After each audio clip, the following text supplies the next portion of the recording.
Just randomly ആണ് skill ഫ്ലൈയിൽ വന്ന് അന്വേഷിച്ച് പോകാമെന്ന് കരുതിയത്. ഇവിടെ വന്ന് അന്വേഷിച്ചപ്പോഴാണ് ഇങ്ങനെ എത്രത്തോളം പ്രാക്ടിക്കൽ വേണം എന്നതിനെ പറ്റിയിട്ട് മനസ്സിലായത്. അപ്പോൾ ഞാൻ ഇംപ്രസ്സായി ഇവിടെ ജോയിൻ ചെയ്തു.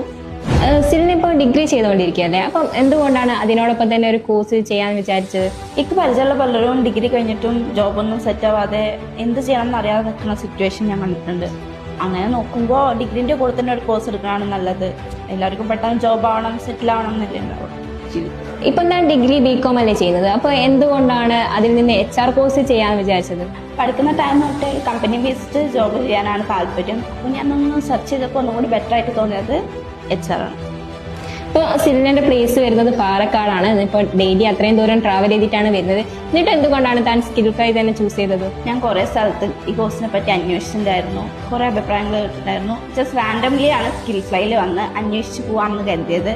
ഇവിടെ വന്ന് അന്വേഷിച്ചപ്പോഴാണ് ഇങ്ങനെ എത്രത്തോളം പ്രാക്ടിക്കൽ വേണം എന്നതിനെ പറ്റിയിട്ട് മനസ്സിലായത്. അപ്പോൾ ഞാൻ ഇംപ്രസ്സായി ഇവിടെ ജോയിൻ ചെയ്തു.